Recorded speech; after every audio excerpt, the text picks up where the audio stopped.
Hey, what is up, everybody? Jeremy here. And guys, I'm very excited to have a return guest today. Literally one of my favorite people. His name is Eric Miller. And for over 20 years in the financial industry, and he co-owns a national financial planning company dedicated to serving the needs of healthcare owners. He's helped some people to do some incredible things, and I'm really excited to chat with him today about what they're doing over at Econologics. So, Eric, thanks for hanging out with me today, man. It's my pleasure. It is always just full of joy to talk to you every time that we get a chance to. So let's do it. So I'm curious, just first and foremost, before we dive into things, for people that may not have, it's been a couple years since we've chatted on here, but for people that may not be familiar with, like, you know, how did you get into this whole world, what you do in Econologics, and, you know, why does the brand exist? Yeah, so, you know, it's pretty simple. I've always been fascinated with finances and money, and I knew I wanted to be in an industry where I could help people financially. There came a point in time, though, where I realized I wasn't doing that.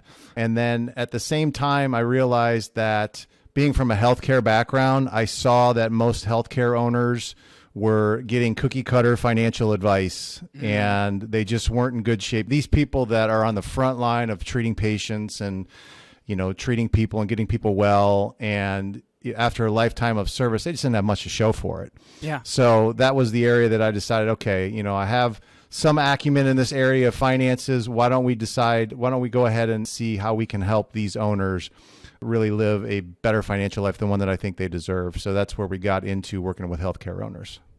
I guess when you look at it then, what do you think is unique to the challenges of healthcare owners? This is my viewpoint on it, and you can correct me if I'm wrong in this. I think for a lot of people, you know, either they get into healthcare or, you know, whatever special type of, you know, maybe they're a functional medicine doc or maybe they're doing something else. They get into that industry because they just want to help people.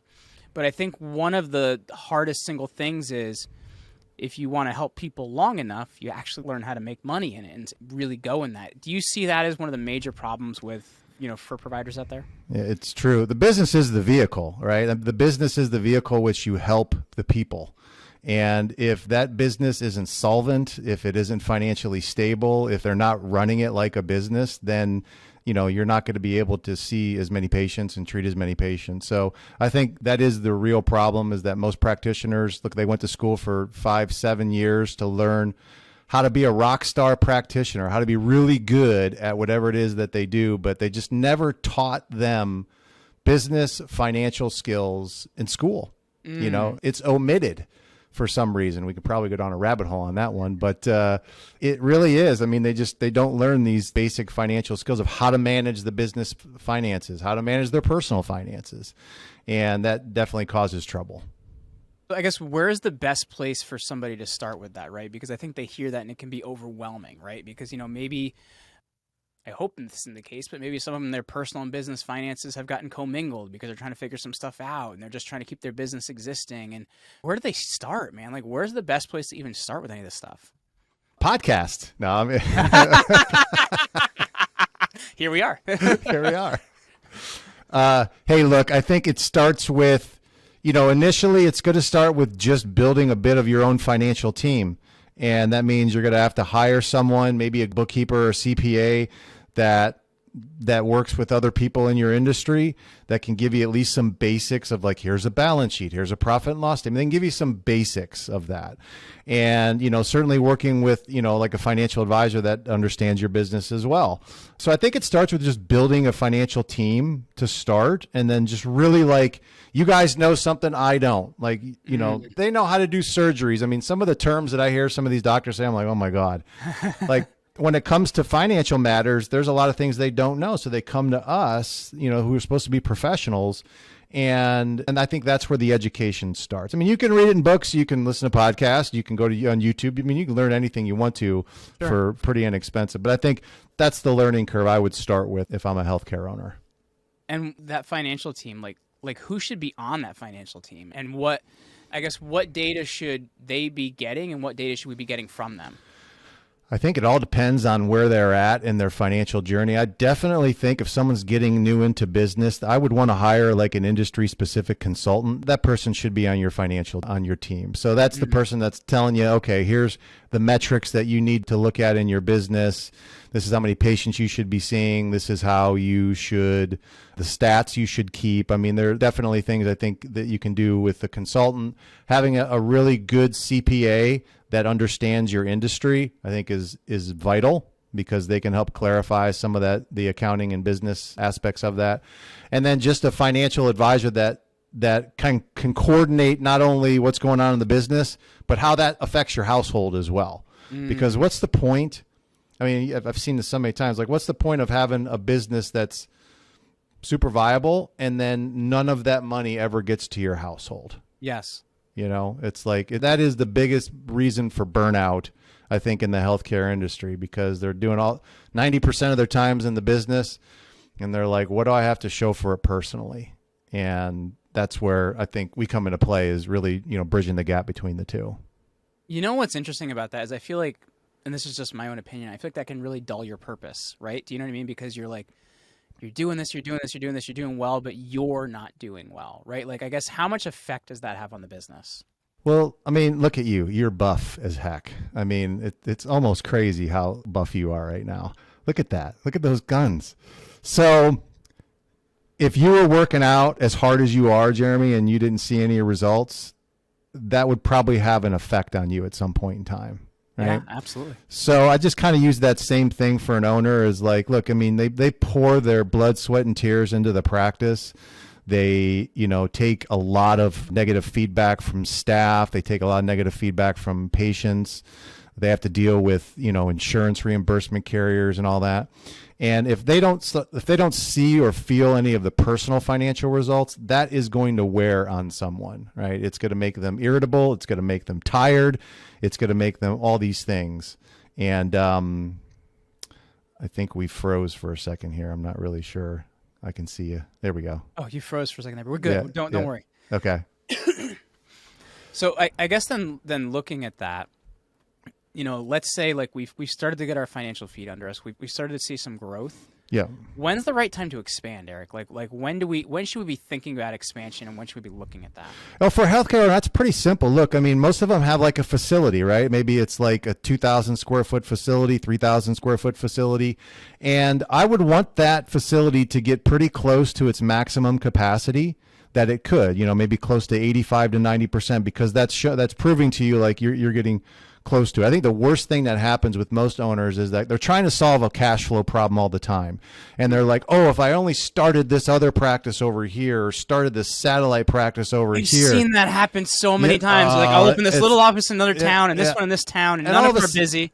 I got like 7 offices, and they're all unprofitable, right? As opposed to like getting your one office humming and purring and really like getting it to its capacity. So it's like one of the things that I try to coach people on is like, what is your facility capacity income goal? Let's start with that. Let's get it pretty close to that. And then once you're there, then, you know, there'll be indicators. You'll have money in the bank. You know, your debt will be kind of minimal. You will have some personal assets that you can leverage if you need to acquire a building or another practice or something like that.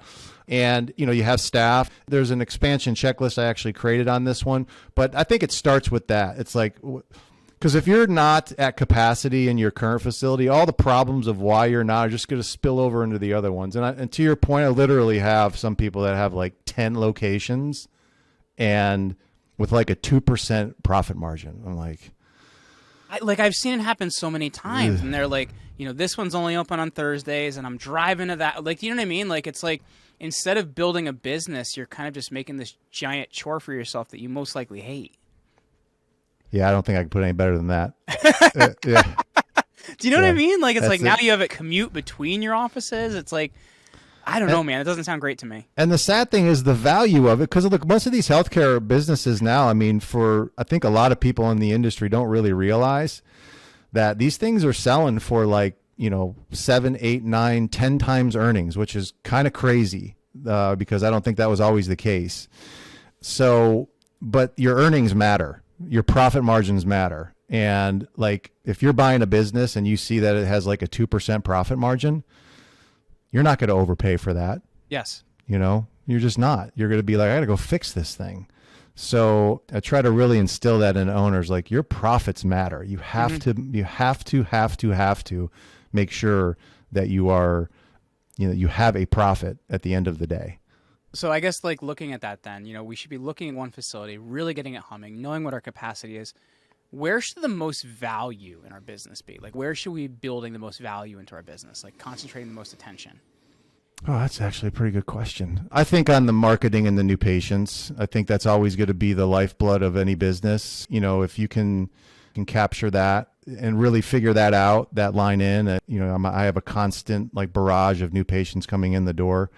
And then the financial aspect as well, because many owners, unfortunately, like I have a rule, like you don't give financial responsibility to financially irresponsible people. That seems pretty common sense, right? Yeah, it does. But most owners don't do that. They give it to somebody else and then they get embezzled. They are insolvent. All kinds of bad things happen. So that's typically, I think 2 areas that I would certainly focus on for a healthcare business is new patients and then managing the expenses and the revenue of the business very carefully.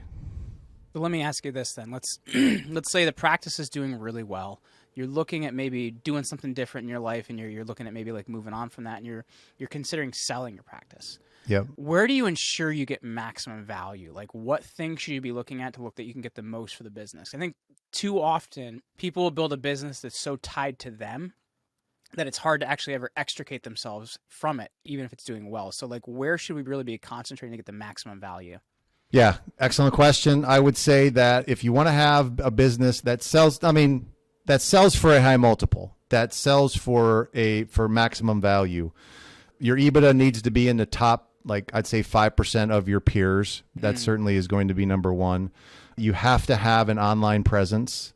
That's something that a lot of buyers are looking for right now. You have to show that you are involved in the community.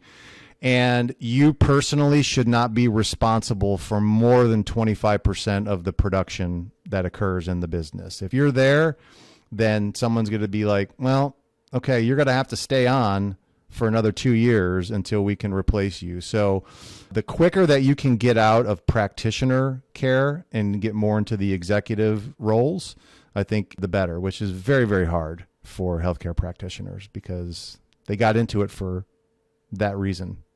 Do you think that's one of the hardest things to do as well? Because I think people get used to, the experience with that practitioner, the mentality of that practitioner, how that practitioner works. Like, is that one of the hardest things that you see practitioners separating themselves from?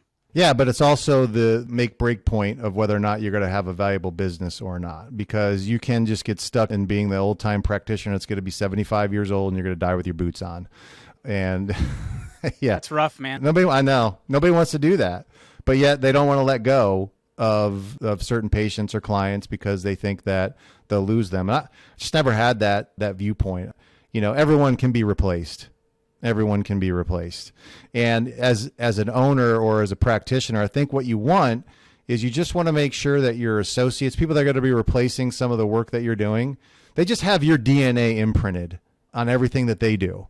The standard of how you deliver medicine, they're all going to do it a little differently, but they should have some things that are non-negotiable, like how you communicate with a patient, following policies and procedures, just some things that they should ultimately do just so that people are getting taken care of at the same standard of care that you deliver to them. And I guess like listening to that, like if you had one piece of advice you could give a practitioner that's listening to this, like what would be the single most important thing you'd tell them? Oh, man. Not to put you on the spot or anything, man. Make sure that you are classifying your profits, treat them like an expense. That's the most important thing I would tell them.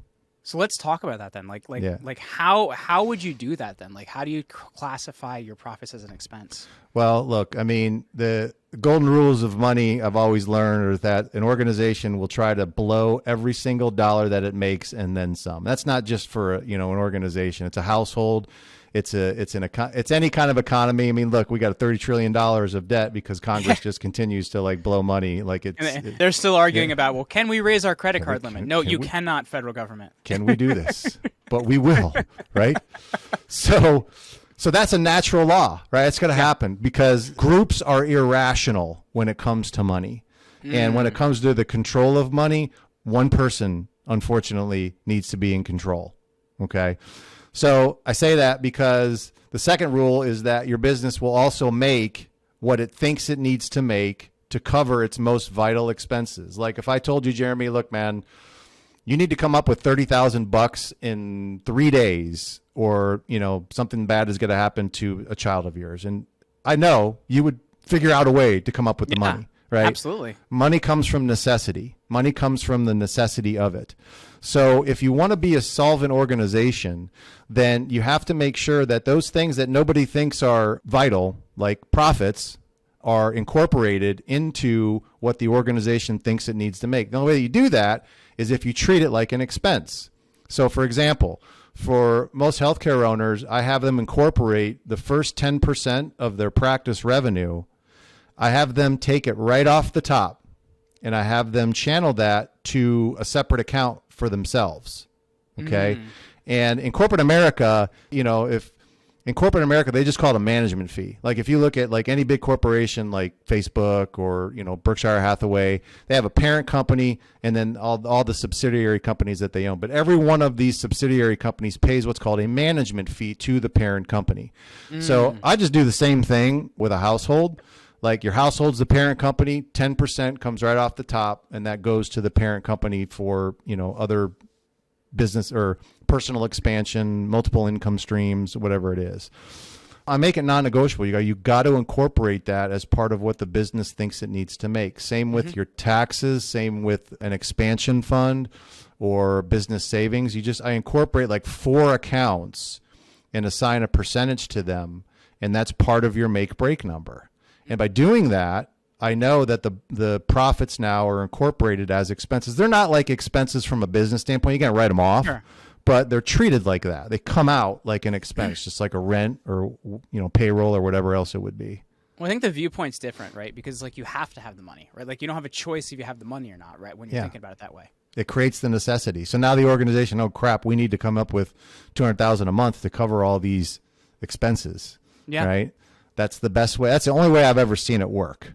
Maybe people do it some other way, but that's the best way that I've seen it work.